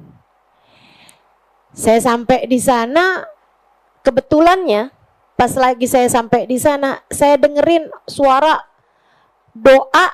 Pas saya dengerin doanya, kok saya nggak kenal ya doanya ini. Karena biar bagaimanapun saya ini lama loh mondoknya. Kayaknya kalau kamu doa gitu kan, yang pakai bahasa Arab gitu, kayaknya doanya itu pasti bakalan familiar dah saya. Seapa-apanya gitu, ya kan? Apalagi kalau doanya teman-teman di sini, ha? Udahlah, nggak jauh-jauh. Rabbana atina fid dunya hasanah wa qina adzabannar gitu kan. Jadi saya familiar pastinya gitu. Saya dengerin doanya kok kayak aneh banget nih. Pakai bahasa Arab sih, tapi kayak saya nggak bener-bener nggak kenal gitu sama doanya gitu. Jadi saya tanya sama mereka, saya bilang, yuk kita masuk ke situ ke makamnya Muhammad bin Ali Sahib Mirbat. Muhammad bin Ali Sahib Mirbat. Di kota Mirbat sana itu ya. Di tepatnya ya beberapa kilo dari kota Salalah. Saya bilang, ayo kita masuk. Ntar deh Ustazah, tungguin mereka keluar. Tungguin mereka bubar baru nanti kita masuk gitu. Saya bilang, kenapa gitu soalnya? Dia bilang, itu yang lagi doa bukan orang Islam. Oh gitu? Dia bilang iya, itu orang-orang Badui yang bahkan bukan Islam gitu. Mereka menyembah selain Allah. Saya bilang, nyembah apa mereka? Nyembah berhala. Jadi mereka menyembah berhala teman-teman. Dan mereka tetap datang juga ke makam Sayyidina Muhammad bin Ali Sahib Mirbat. Tahun lalu saya ada pergi ke Cina, tepatnya ke Guangzhou. Ya. Itu teman-teman, saya melihat sebuah kota besar yang berada, saya tuh dulu bayangin waktu ketika awal-awal saya dengar ada makam sahabat Nabi Muhammad Sallallahu Alaihi Wasallam, Sayyidina Sa'ad bin Abi Waqqas dimakamkan di Cina, tepatnya di Guangzhou. Saya dulu ngebayangin Guangzhou itu kota kecil, kayak kampung gitu. Bayangan saya, ternyata tidak. Dia adalah salah satu bahkan dari kota-kota besar yang ada di Cina. Salah satu dari kota-kota besarnya Cina itu salah satunya adalah Guangzhou. Tempat orang-orang belanja tuh banyaknya di Guangzhou teman-teman. Nah itu di Guangzhou itu, abisnya itu begitu saya tahu bahwa Guangzhou tuh oh ternyata kota besar. Ternyata salah satu dari metropolitannya Cina gitu kan. Saya langsung ngebayangin bahwa pasti makamnya Sayyidina Sa'ad bin Abi Waqqas ada di pinggiran kota gitu, di daerah-daerah yang pinggirannya lah gitu ya. Bayangan saya. Ternyata di tengah kotanya. Ternyata di daerah kayak HI-nya kita gitu. Kalau Jakarta tuh kayak HI-nya gitu. Kamu tahu, saya menginap di hotel, yang hotelnya itu bahkan biasa dijadikan tempat kunjungannya orang-orang dagang di Guangzhou gitu kan. Saya menginap di satu kamar yang enggak secara sengaja kami pilih. Itu begitu saya buka jendelanya tersebut menghadap ke area taman yang di sana Sayyidina Sa'ad bin Abi Waqqas berada. Saya berziarah ke makamnya Sayyidina Sa'ad bin Abi Waqqas. Itu gedenya lebih daripada areanya Monas. Di daerah termahal, Allah nggak kasih kecil. Di daerah termahal Allah nggak kasih 100 meter, Allah nggak kasih bahkan 1000 meter, Allah kasihnya hektaran. Allah kalau mau muliain hambanya luar biasa. Teman-teman sekalian, berziarahlah saya ke sana dan itu tamannya dijadikan tempat wisata. Anak-anak kecil-kecil, sekolahan itu dibawa ke area sana gitu. Area makamnya Sayyidina Sa'ad bin Abi Waqqas. Saya berziarah. Ternyata di sana ziarah kepada makamnya Sayyidina Sa'ad bin Abi Waqqas bukan hanya dipergiin sama orang-orang Islam. Ada banyak juga di antara orang-orang Cina yang agamanya bahkan bukan Islam, tetap pergi berziarah ke makamnya Sayyidina Sa'ad bin Abi Waqqas. Kenapa begitu? Karena mereka tahu hanya kepada para wali dan para nabi inilah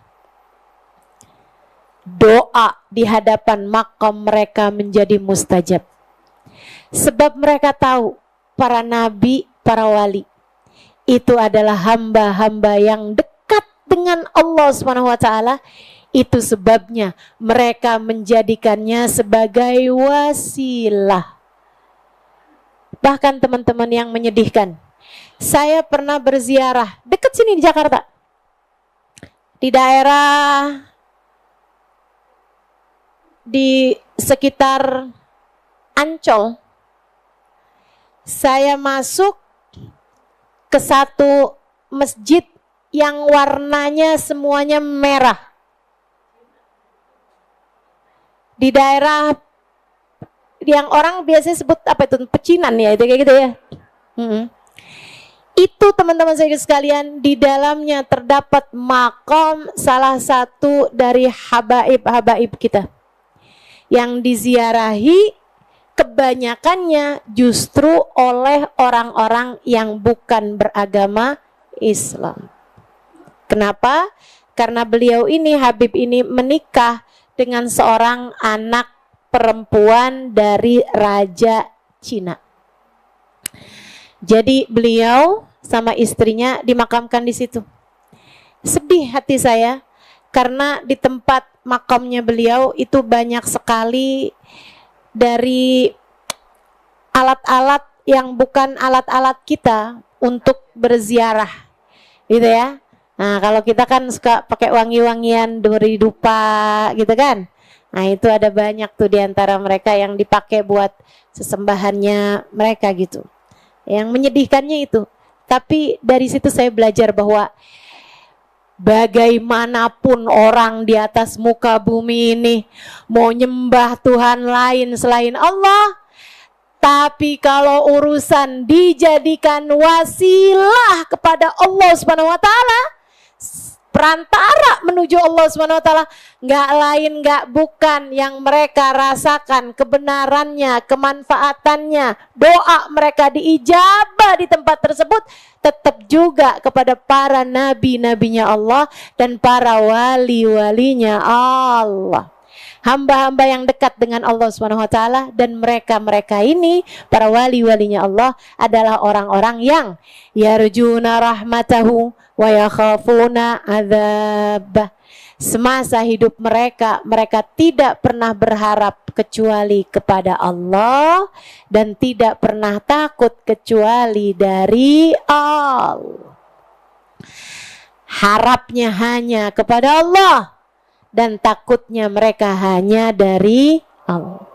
Yang mereka harapkan adalah kasih sayang Allah, yang mereka takutkan adalah azab dan murka dari Allah. Inna adzaba rabbika kana mahdura. Karena memang azabnya Allah itulah yang seharusnya paling ditakutkan dan dikhawatirkan. Wa qala ta'ala innahum kanu yusari'una fil khairat wa yad'unana raghaban wa rahaba wa kanu lana khashi'in. Kata Allah dalam surat Al-Anbiya ayat 90. Kata Allah, innahum kanu, sesungguhnya mereka ini, kanu yusari'una fil khairat, adalah orang-orang yang bersegera mengerjakan kebaikan. Wa yad'unana, dan mereka hanya berdoa memanggil kami, memanggil Allah Subhanahu wa taala. Raghaban wa rahaba, raghaban dalam keadaan rindu, wa rahaba dalam keadaan takut. Saat rindu mereka memanggil kami. Saat hati mereka diliputi rasa cinta, mereka menyebut-nyebut kami. Warahaba, saat mereka takut, saat mereka panik, mereka pun juga hanya menyebut-nyebut nama kami, kata Allah. Hanya menyebut-nyebut namaku. Ustazah, kami tuh kayak banyak gitu Ustazah. Oh enggak, itu kalau sama kita, teman-teman. Ini saya kasih tahu juga nih ya, cara terjemahin Al-Quran, cara terjemahin firman Allah Subhanahu wa taala. Sebelumnya saya akan buka dulu ini ya, ayatnya di surat Al-Anbiya. Surat Al-Anbiya ayat 90.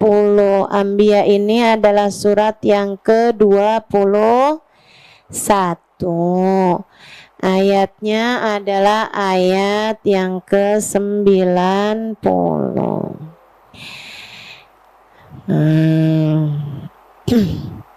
Allah lagi cerita tentang para nabi-nabinya. Allah lagi cerita tentang Al-Anbiya, itu kan para nabi-nabinya Allah SWT. Allah lagi cerita nabi-nabi yang lain-lain nih kan. Allah lagi cerita di ayat yang ke-87 tentang Nabi Yunus. Habisnya itu Allah Subhanahu wa taala cerita tentang Nabi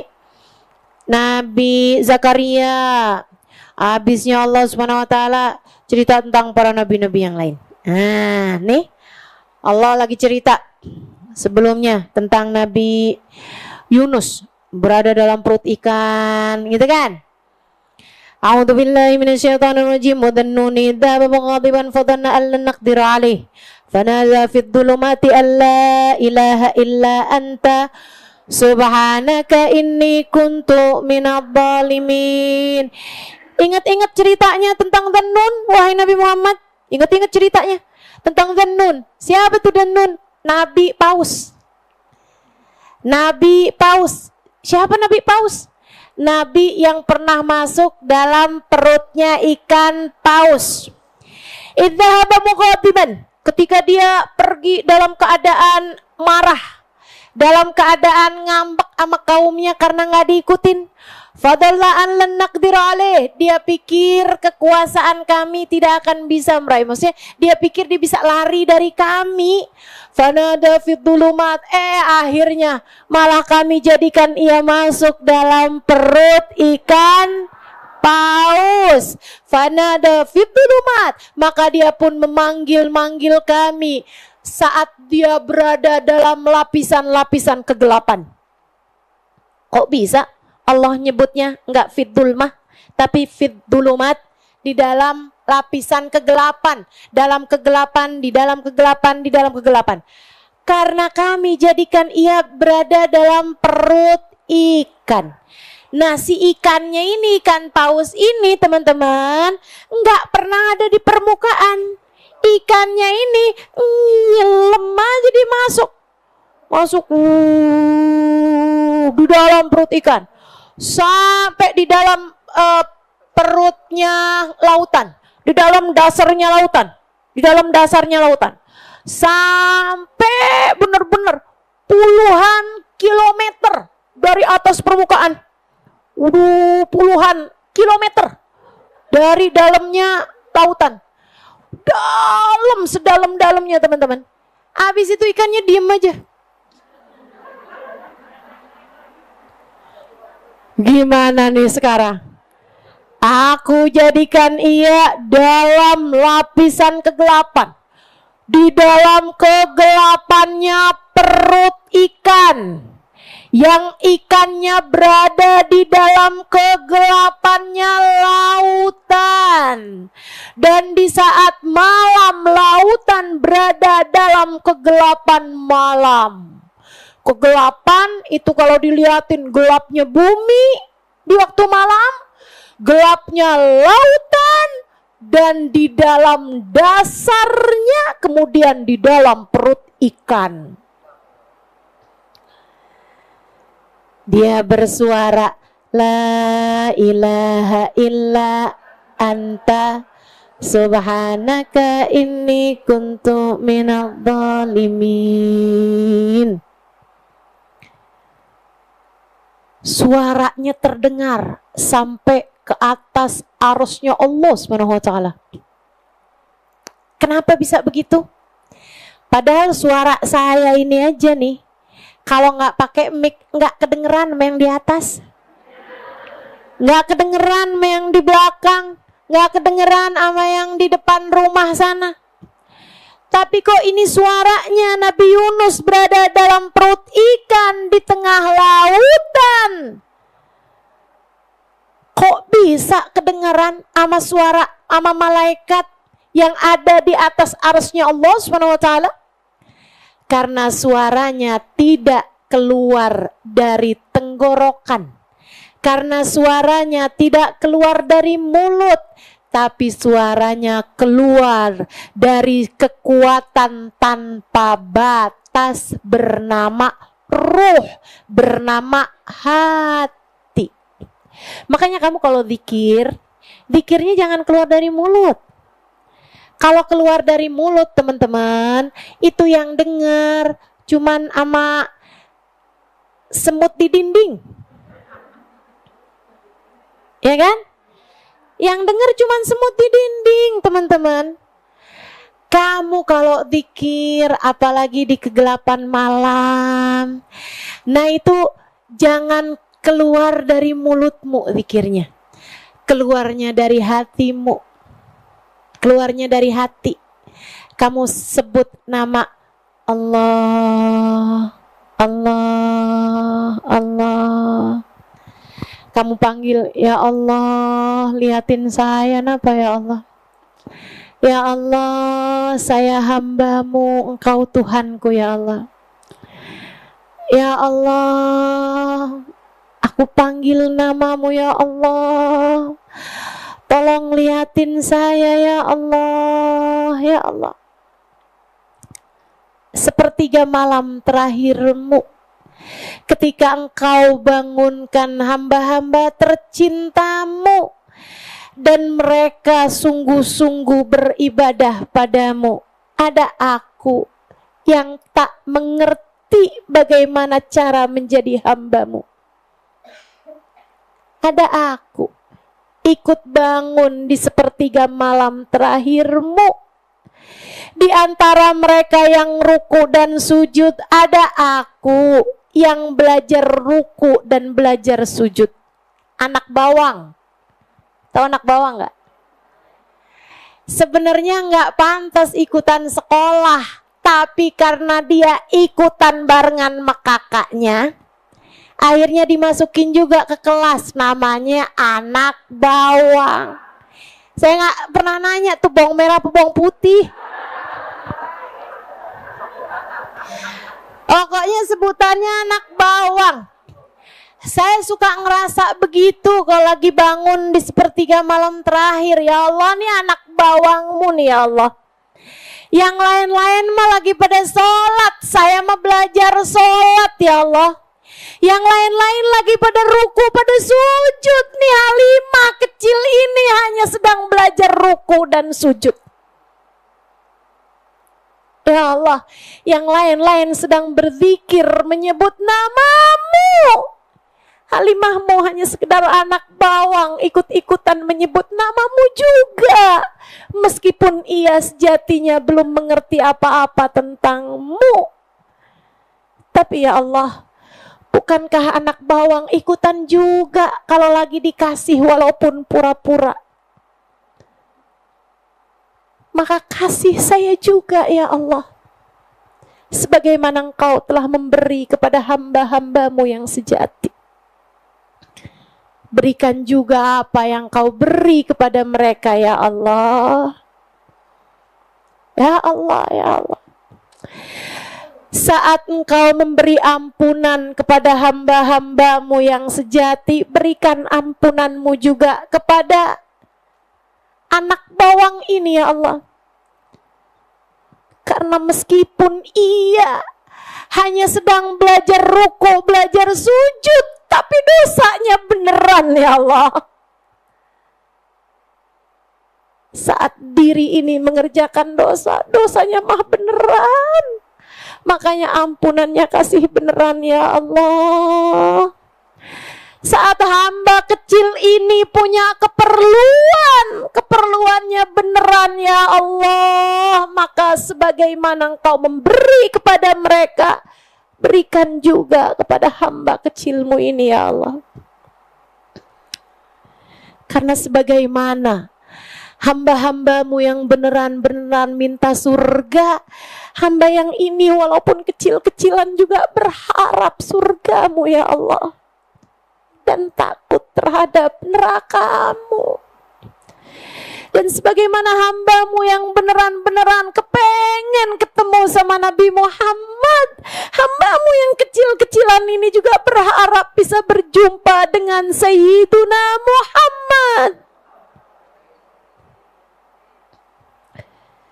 Maka berikan juga kepada hamba-Mu ini ya Allah, apa yang dia inginkan dari hajat-hajat dunia maupun akhirat. Begitu. Kita kalau doa, ya, doanya jangan pakai lisan yang ini, pakai lisan yang ini, pakai lisan yang hatimu. Karena teman-teman, lisan yang ini nih pinter bohong. Lisan yang ini pinter bohong. Tapi lisan yang di dalam sana itu, lisan hatimu gak pinter bohong. Makanya Allah dan segenap malaikat-malaikatnya hanya mau mendengar dari lisan yang tak pandai berbohong. Saat kamu menyebut namanya, sebutlah dengan lisan hatimu, bukan hanya dengan lisan bibirmu itu. Nabi Yunus bin Matta saat memanggil nama Allah, ia nggak pakai lisan bibirnya, yang ia pakai adalah lisan hatinya. Itu sebabnya suaranya didengar bahkan oleh malaikat-malaikat yang ada di atas arsy-Nya Allah Subhanahu wa taala, dan mereka bertanya kepada Allah, sautun ma'ruf fi makanin majhul. Ya Allah, kami dengar suara yang begitu familiar, akan tetapi kami tidak tahu dari mana suara ini berasal.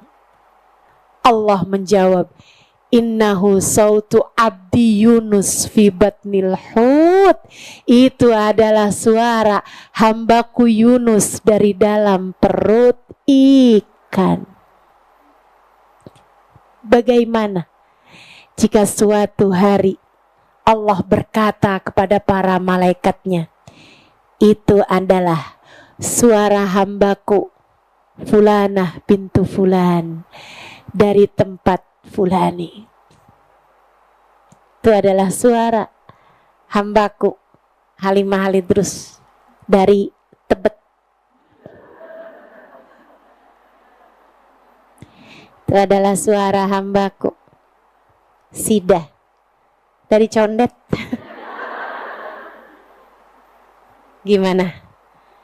Itu adalah suara hambaku Khadijah dari Kampung Tengah.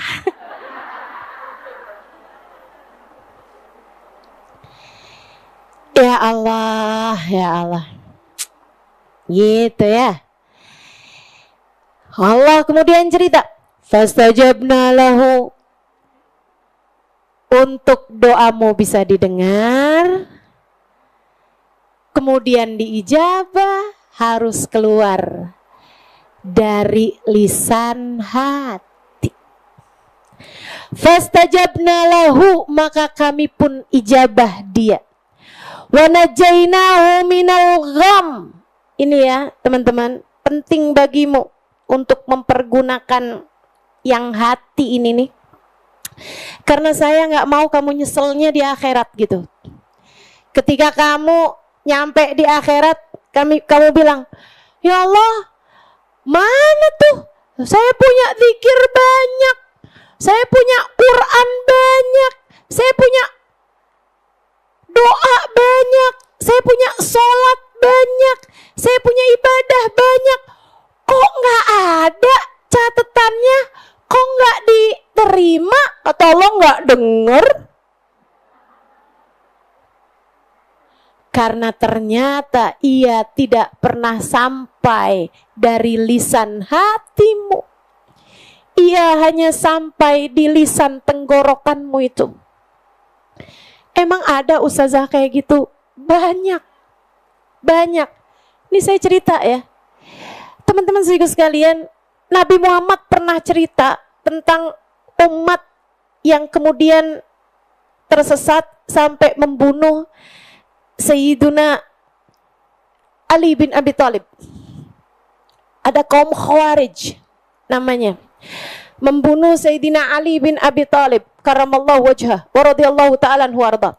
Sebelum itu terjadi, puluhan tahun sebelum itu terjadi, Nabi Muhammad sudah ceritakan tentang aliran ini, tentang kelompok ini. Orang-orang yang katanya Nabi Muhammad sallallahu alaihi wasallam, cirinya dikasih tahu sama Nabi Muhammad sallallahu alaihi wasallam. Katanya Nabi nih, mereka baca Quran fasih kama unzil, kayak diturunkan.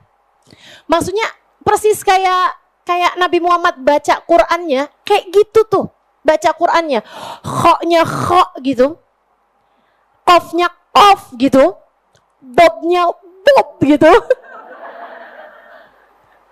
Paham maksud saya?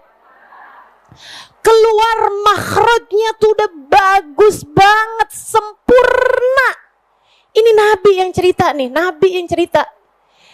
Katanya Nabi Muhammad SAW, sesudah Nabi Muhammad menceritakan tentang ashqal qaum. Ashqal qaum, apa tuh ashqal qaum? Orang yang paling celaka, orang yang paling rusak, orang yang paling hancur, sehancur-hancurnya orang. Nabi Muhammad tanya sama Sayyidina Ali, arafta man ashqal qaum ya Ali? Kamu tahu siapa orang paling celaka wahai Ali? Katanya Sayyidina Ali, bukankah mereka adalah orang-orang yang membunuh Nabi Allah Saleh, yang menyembelih untanya Nabi Allah Saleh. Ibu-ibu, ini nih susahnya nih ya kalau ngajar bukan di pesantren. Nyambungnya susah. Ibu-ibu kok dibilangin untanya Nabi Allah Saleh, cerita yang mana nih ya? Iya kan? mukamu itu loh kelihatan.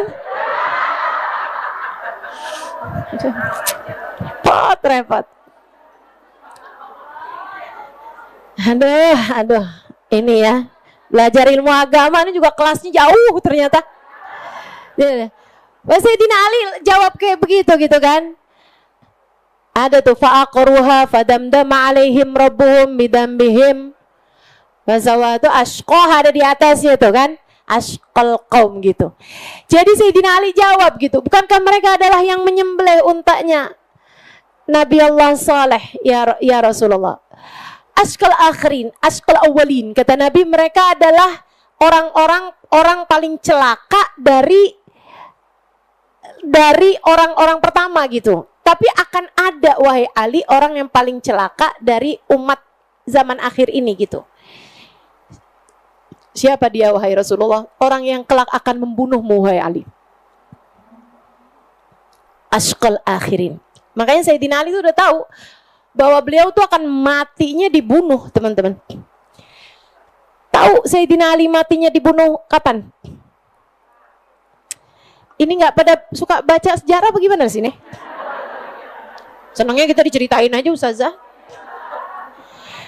Sayyidina Ali tuh berangkat sholat subuh, teman-teman, dibunuh.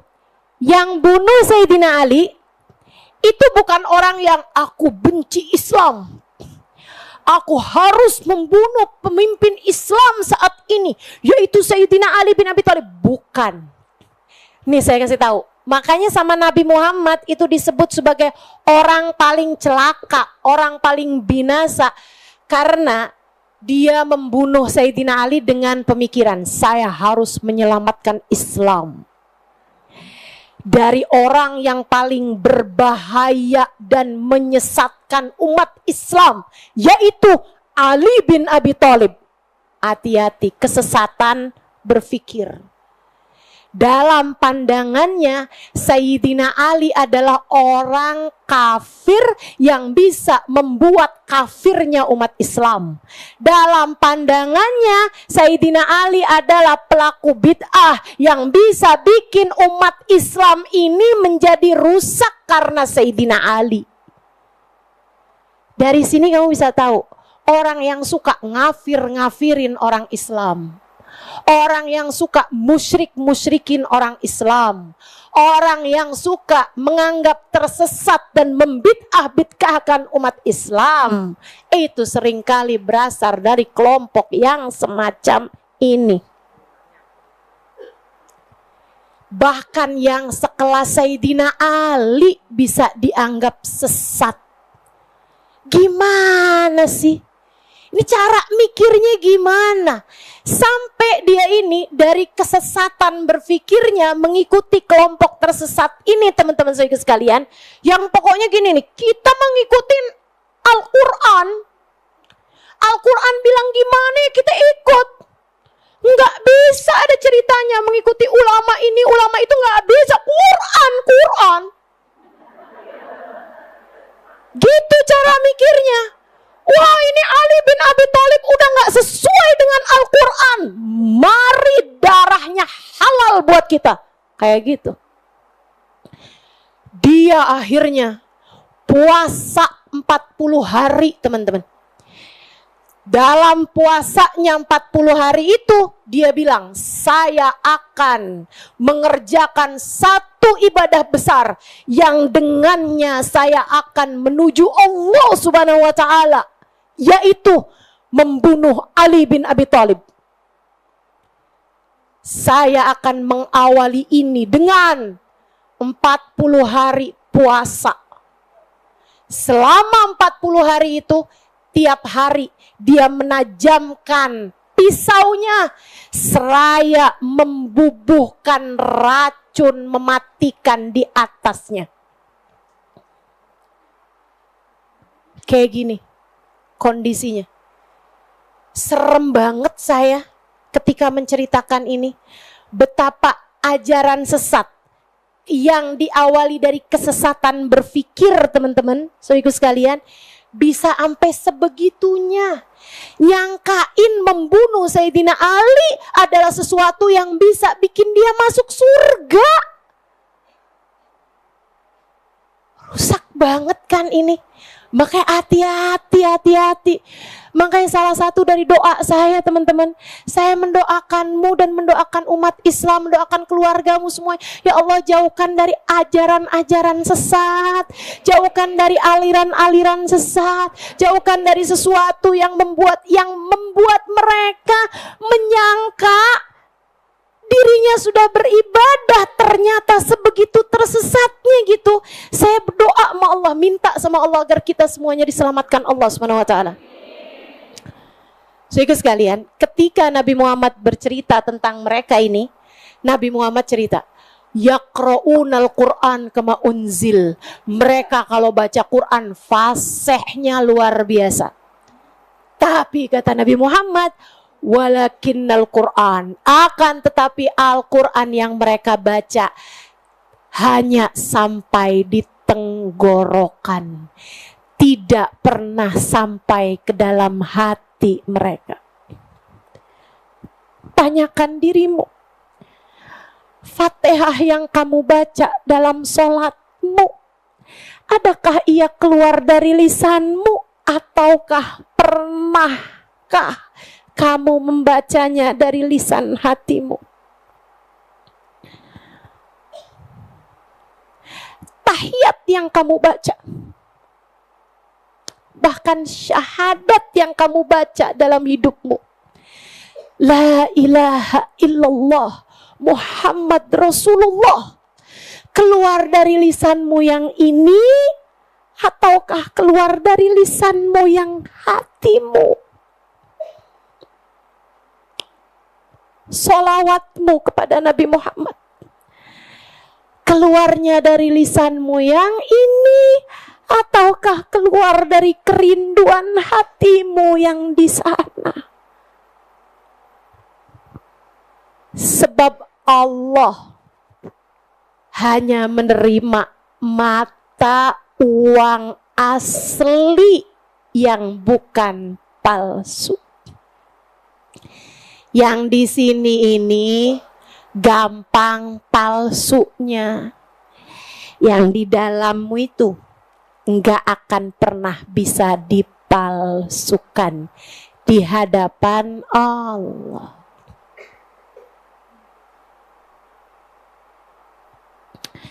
Fastajabna lahu wa najjaynahu minal gham wa kadzalika nunjil mu'minin. Kami ijabah doanya Yunus. Wa najjaynahu minal gham, kami selamatkan ia dari segala kesumpekannya. Wa kadzalika nunjil mu'minin, demikian kami menyelamatkan hamba-hamba kami yang beriman. Wa Zakaria idnada rabbahu rabbi la tadarni farda wa anta khairul warithin. Dan ingatlah tentang kisah Zakaria ketika dia memanggil Tuhannya. Kira-kira manggilnya pakai lisan yang ini atau pakai lisan yang hati? Yang hati. Apa katanya Nabi Zakaria? La tadarni farda, ya Allah, jangan biarkan aku sendirian. Indah-indah. Itu kalau bahasanya hati tuh, kalau diterjemahkan dengan lisan, indah-indah teman-teman saudara sekalian. Bahasanya hati itu, bahasanya lisan tuh nggak cukup untuk menyampaikan keindahan-keindahan. Makanya orang tuh kalau hatinya indah, bahasanya jadi indah-indah teman-teman. Makanya kenapa selalu aja pujangga yang kamu dengarkan bait-bait syairnya itu terdiri dari para ulama-ulama.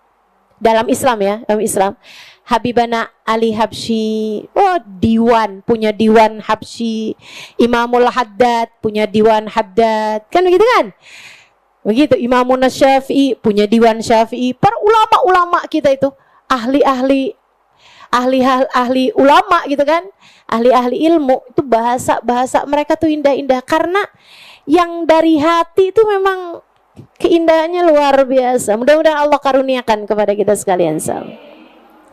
Wa Zakaria idnada rabbahu rabbi la tadarni farda wa anta khairul warithin. Ya Allah, jangan biarkan aku sendirian. Engkau adalah seindah-indah zat yang memberikan warisan. Itu Nabi Zakaria lagi doa. Doa apa? Doa minta anak. Kita kalau doa minta anak kan, ya Allah kasih saya anak, kenapa ya Allah? Nabi Zakaria mah nggak gitu. Karena doanya tidak keluar dari lisan, doanya keluar dari hati. Makanya indah jatuhnya. Fastajabna lahu, kami pun ijabah. Wa wahabna lahu Yahya wa aslahna lahu zaujah.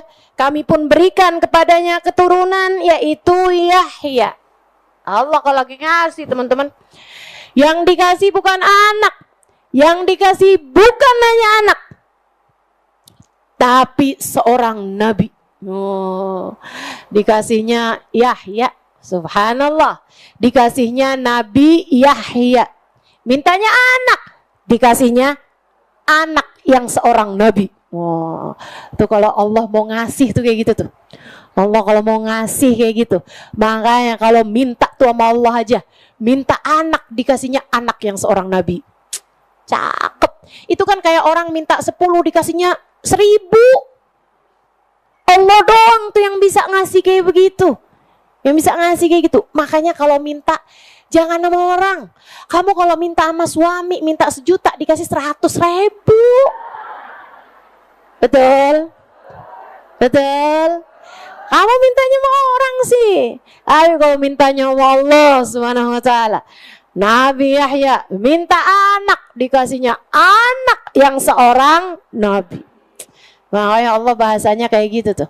Bukan wa'ataina tapi wawahabna. Maka kami pun menganugerahinya Yahya. Wah, pakai wahab kata-katanya ya, di atas a'ta nih teman-teman. Memberi yang mengaruniai. Wa aslahna lahu zaujah, dan kami pun jadikan istrinya dapat mengandung. Padahal tuh istrinya, ini Nabi Yahya nih keren, Nabi Zakaria nih keren banget ya. Nabi Zakaria keren banget loh. Beliau tuh doa nggak pakai mikirin cara. Teman-teman, Nabi Zakaria ini doa minta anak di saat usia beliau itu 90 tahun. Istrinya di atas 80 tahun dan nenek-nenek istrinya. Istrinya tuh kayak, maksudnya kalau umur sekarang tuh kayak 80-an tahun gitu. Udah tua banget. Rambutnya tuh udah kayak gitu. Nabi Ibrahim juga kayak gitu. Nabi Ibrahim tuh dikasih Sayyidah Sarah itu ketika hamil Nabi Allah Ishak tuh kan, baru segini aja udah keliru-keliru. Nabi Ibrahim ketika dikasih Nabi Allah Ishak dari istrinya yang bernama Sayyidah Sarah, itu Sayyidah Sarah itu wakanat ajuzan aqimah, kan gitu tuh. Allah cerita tuh Sayyidah Sarah itu ajuz, nenek-nenek, akim, mandul pula. Udah mandul, nenek-nenek pula. Allah kalau mau ngasih emang napah. Luar biasa banget teman-teman. Allah tuh kalau mau ngasih aja loh. Allah nggak peduli gitu kan. Itu sampai Allah waktu cerita. Makanya kalau baca Quran kalau ngerti artinya, seneng banget loh kalau baca Quran ngerti artinya teman-teman. Asli saya tuh suka ketawa-ketawa kalau baca Quran. Ya Allah, saya nggak bisa bayangin itu. Sampai istrinya itu bilang, fasokat wajah. Istrinya tuh bilang, waktu datang malaikat Jibril ngasih tahu kepada Nabi Ibrahim, di situ ada istrinya. Katanya malaikat Jibril, wahai Ibrahim, saya ini diutus sama Allah Subhanahu wa taala kepadamu wahai Ibrahim untuk memberitahu bahwa kamu ini akan segera punya anak dari istrimu ini. Sayyidah Sarah ngeliatin gitu kan. Aneh-aneh aja. Sampai ketawa gitu. Sayyidah Sarah tuh sampai terkikik-kikik teman-teman, sampai ngikik-ngikik gitu. Ketawanya tuh sampai bener-bener gitu. Ada-ada aja loh. Orang saya udah nenek-nenek gini loh. Aduh, malaikat Jibril nih loh ada-ada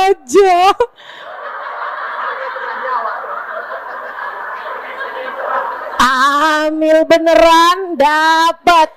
Allah kalau udah mau ngasih. Dan bukan cuman anak yang dikasih, akan tetapi seorang nabi. Nabi Ishak. Masya Allah.